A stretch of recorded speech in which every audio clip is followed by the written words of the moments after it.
कभी भी दलाली करने वाला को अपना मुखिया मत बनाइए। दलाल कभी भी राजा नहीं बन सकता है। राजा वही बन सकता है जिसका दिल राजा हो।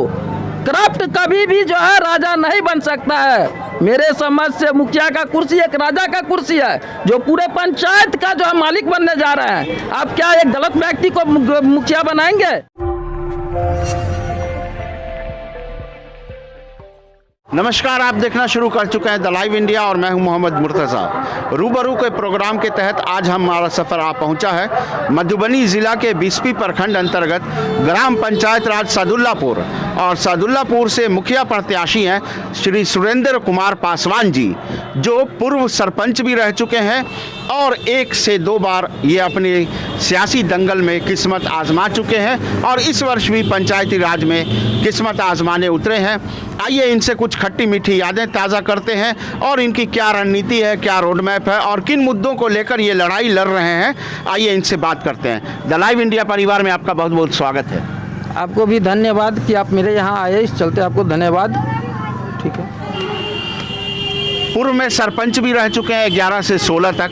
न्याय व्यवस्था और न्याय प्रणाली जो पंचायत स्तरीय है, त्रिस्तरीय पंचायती राज संस्था है, वो आप गौर से देखे होंगे। पिछले 5 वर्षों में यहाँ विकास एवं न्याय का कितना काम हुआ है, इस पर हम आपकी टिप्पणी चाहते हैं। सबसे पहली बात तो मैं जो चुनाव अभी लड़ रहा हूँ, विकास का मुद्दा है। विकास से जुड़ा हुआ तो होता है। मुखिया का जो चुनाव होता है खास करके विकास से जुड़ा होता है। न्याय क्यों अलग है? जी, न्यायिक मेरे समझ से जो है अलग है। इस चलते सरपंच का जो आप बोले हैं ना, तो सरपंच एक न्यायिक प्रक्रिया के तहत जो उसके चलता है और मुखिया जो है विकास से जुड़ा हुआ पद है। मैं मुखिया पद में आया हूँ।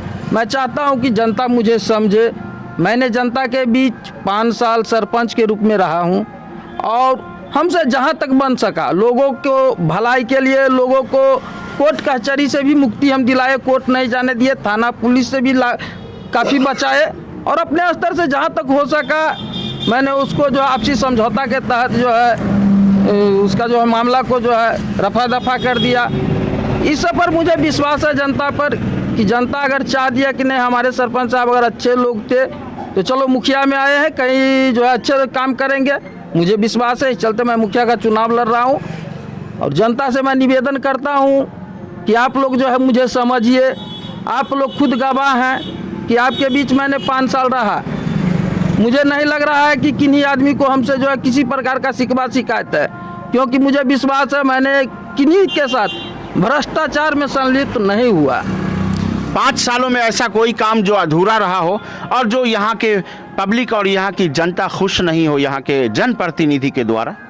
जी, बहुत सारा ऐसी योजना है। अभी जल नल योजना जो है हमारे जो है सरकार जो चला रही है, जल नल योजना जो है मेरे गांव में पूर्ण रूपेण समाप्त है। कहीं सिर्फ कागजी प्रक्रिया के तहत वो पास है।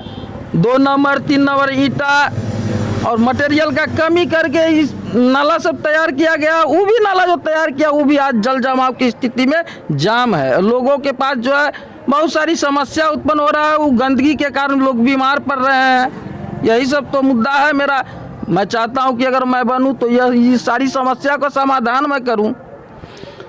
जनमत संग्रह अगर आपके साथ होती है और आपकी पंचायत की जनता अगर आपके साथ कंधे से कंधा मिलाकर खड़ी होती है, तो आप इस पंचायत की क्या तस्वीर बदलना चाहेंगे?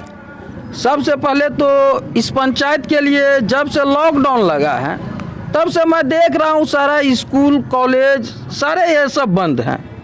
इस बीच में मैंने गौर किया कि युवाओं का जो स्थिति कुछ खास नहीं है। युवा लोग स्कूल कॉलेज नहीं खुलने के कारण इधर उधर भटक रहा है। मैंने सोच रखा है यदि मैं मुखिया बनता हूं तो युवाओं के लिए रोजगार के साथ साथ जो पढ़ने लिखने वाले युवा हैं उनके लिए कंप्यूटर केंद्र का स्थापना मैं करूंगा, जो ताकि मेरे क्षेत्र के जो भी युवा हैं फ्री ऑफ कॉस्ट कंप्यूटर शिक्षा प्राप्त करें। आर्थिक स्थिति के दृष्टि से अगर देखा जाए तो मैं आर्थिक स्थिति को सुधार के लिए भी मैंने सोच रखा है महिला को प्रशिक्षण करा के उसको लघु उद्योग या घरेलू उद्योग से जोड़ेंगे। जो सरकार से जो है मुझे इसकी मांग करनी पड़ेगी और मैं मांग करूंगा सरकार से। और हमें लगता है कि अगर हम बन जाते हैं तो लोगों का आर्थिक स्थिति भी काफ़ी सुधार में आएगा। बहुत सारे पंचायतों से ये जनता की बहुत कॉमन सा बहुत आम शिकायत है कि बिचौलिए और दलाल जनप्रतिनिधि और जनता के बीच में आ जाती है। कहीं आप अगर कुर्सी पे बैठते हैं और आपके साथ भी ये बीमारी लग जाए तो आप कैसे निपटारा करेंगे? सबसे पहले तो मुझे अपने आप पर विश्वास है, और विश्वास कहे या गर्व कहे, मेरे साथ किसी भी प्रकार का बिचौलिया, मैंने 5 साल रहा और बिचौलिया को जो है मेरे सामने खड़ा होने का हिम्मत भी नहीं होता है। मुझे ये चीज़ पूर्ण अपने आप को विश्वास है, बिचौलिया मेरे सामने आ नहीं सकता है। बिचौलिया लोग ही चाहते हैं कि सरपंच ही रह चुका है, ये जो है माइंड का तेज आदमी, अनुभवी लोग है, ये व्यक्ति मुखिया न बने, इस चलते बिचौलिया लोग ही इसमें जो है मुझे जो है डिस्टर्ब भी करना चाह रहे हैं। और बिचौलिया लोग चाह रहे हैं कि किसी प्रकार पब्लिक को गुमराह किया जाए, पब्लिक इनको वोट न दे, पब्लिक जो है मुझे वोट दे और काटे, मैं वोट काटूं, इस टाइप का जो भावना वाला कैंडिडेट सब है उसके लिए मैं कह रहा हूँ, वोट कटवा जिसको कहा जाता है। वो लोग चाह रहा है कि यहाँ पर जो है सामाजिक विकास न हो करके मेरा पर्सनल विकास हो, वो उनका जो ऐसा सोच है। तो इस चलते वो लोग जो है पंचायत चुनाव लड़ रहे हैं। हमें तो मेरे पंचायत में जहाँ तक देखा गया है, दलाली करने वाला जिसको कहा जाए, जो अभी पंचायत चुनाव लड़ रहा है, मुखिया का चुनाव लड़ रहा है, मुखिया चुनाव हारने के बाद जो जीता हुआ मुखिया रहता है उसके साथ मिल करके कोई मनरेगा योजना में घोटाला करता है, कोई जल नल में घोटाला करता है। और यहाँ तक तो मेरे पंचायत का ऐसा दुर्दशा है, क्या कहे, कबीर अंत्येष्टि योजना के तहत लोगों को जो राशि मुहैया कराया जाता है, आज तक मेरे पंचायत में किसी भी व्यक्ति को आज तक जो है कबीर अंत्येष्टि योजना का पैसा भी नहीं मिला होगा। तो ये सारा जो है बिचौलिया लोग अपना खा रहे हैं। बिचौलिया लोग चाह रहे हैं कि नहीं भाई, अगर टाइट आदमी मुखिया बन जाएगा तो हम लोग तो फेंका जाएंगे। यही मेरा मुद्दा है। मैं जनता से निवेदन करता हूँ, आप लोग मुझे समझे, मैं आपके साथ कभी भी किसी प्रकार का गलत व्यवहार नहीं करूंगा। आप मेरे ऊपर जो विश्वास कीजिए, मैं चाहूंगा कि आपका भला हो, अधिक से अधिक आपको भला हो, पंचायत का अधिक से अधिक विकास हो। हर मामले की समस्या को मैं गंभीरता से लूंगा। मुखिया का मतलब ये नहीं होता है कि मुखिया बन गए और कुर्सी मिल गया, सिर्फ इंदिरा आवास लोगों को दे दो, रोड बनवा दो। जी नहीं, मैं इस चीज को नहीं मानता हूँ। मुखिया का मतलब होता है आप एक गार्जियन बनने जा रहे हैं किसी भी पंचायत के, जो भी जनता है वो आपके एक परिवार के सदस्य है, उसके साथ उस प्रकार से आप बिहेव कीजिए। हम तो ऐसा भी देख रहे हैं, मुखिया कुर्सी जीतने के बाद आज तक किसी को हाल चाल पूछने के लिए भी नहीं जाता है कि भाई तुम लोग कैसे हो।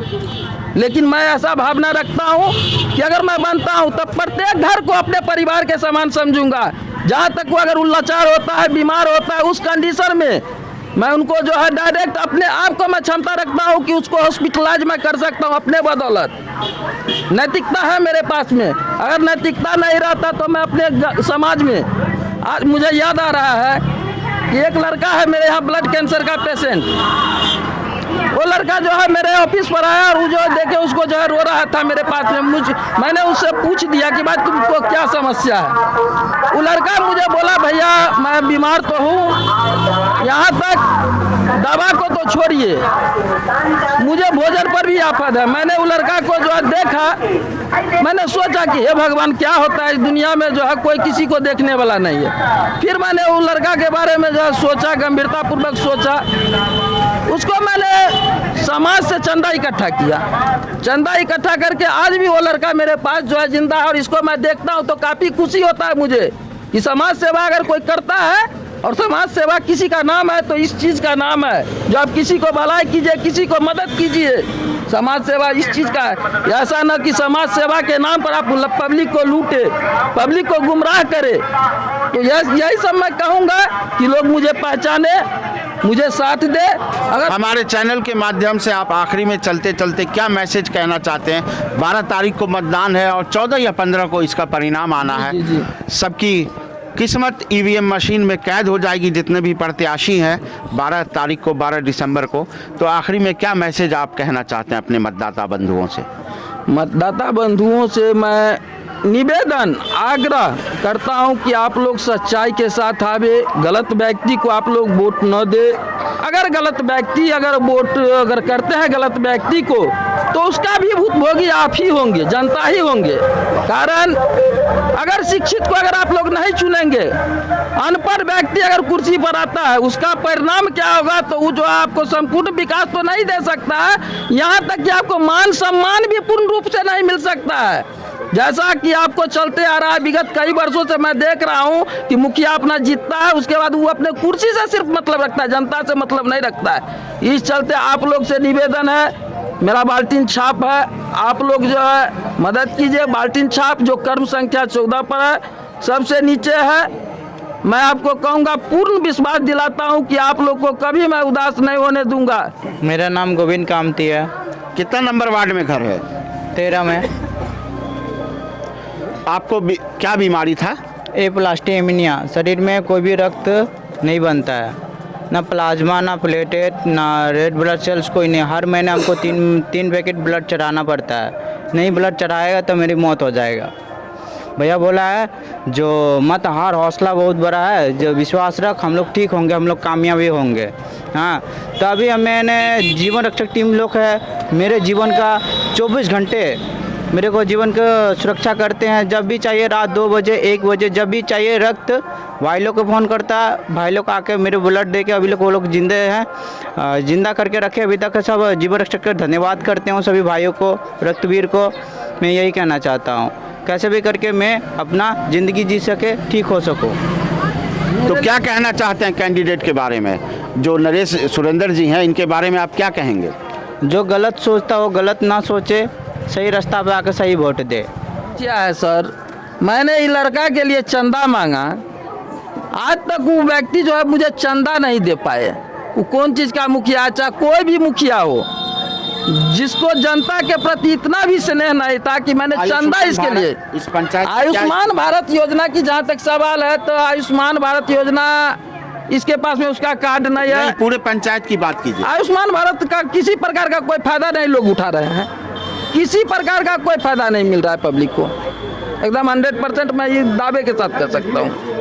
लोगों के पास आयुष्मान कार्ड है, इस पंचायत में सक्रिय है, जनप्रतिनिधि काम करवाए हैं। जनप्रतिनिधि नहीं सक्रिय है, लोगों के पास में कार्ड है, लेकिन जनप्रतिनिधि सक्रिय नहीं है, ताकि उस कार्ड का फायदा लोग उठा सके।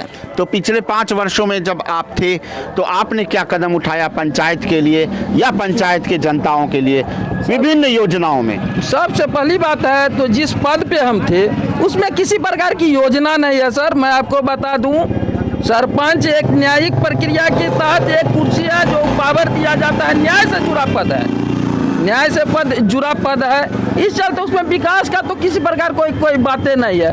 रह गई बात कि आप मुद्दा हम लोग कैसे उठा सकते थे, कैसे एक सरपंच होकर। पंचायत के लोग तो आपके अपने थे। जी, पंचायत के लोग तो अपने थे, लेकिन यहाँ विकास में अगर मुखिया जी हैं, तो मुखिया जी के साथ जो है बहुत सारा योजना जुड़ा रहता है। और आप भी जानते हैं कि हमारे राज्य के, देश के में कितने भ्रष्ट अधिकारी हैं, चाहे जो भी है, तो उनके पास तो जब ये विकास से जुड़ा है तो उनके पास में कैश रहता है। अगर मैंने आवाज़ उठाया, वो अपने कैश के बदौलत अधिकारी को देकर दबा दिया जाता है मामला को, वहाँ पर तो मैं लाचार हो जाऊँगा, मैं कुछ कर भी नहीं सकता हूँ जनता के लिए। अगर किन्हीं को, कोई भी जनता अगर मुझसे कहते हैं कि इतना दिन आप कहाँ थे, उसके लिए भी मैं कह दूँ कि अगर आप किसी भी प्रतिनिधि से ऐसा सवाल करते हैं तो आपका सोच गलत है। और आपने देखा है कि पंचायत चुनाव जो व्यक्ति लड़ा है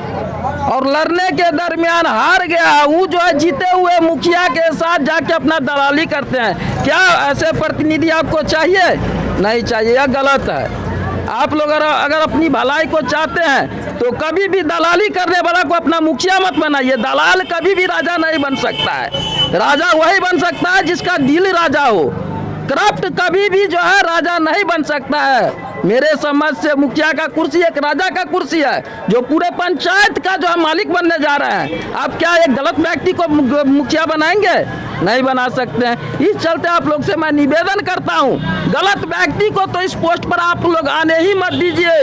गंभीरता पूर्वक सोचिए कि मेरे लिए कौन अच्छा हो सकता है, कौन जो है किस टाइम को मुझको ज़रूरत पड़ जाए वो व्यक्ति मुझे समय पर काम आवे। इस सारे बातों को आप लोग ध्यान कीजिए और सही व्यक्ति को चुनाव कीजिए।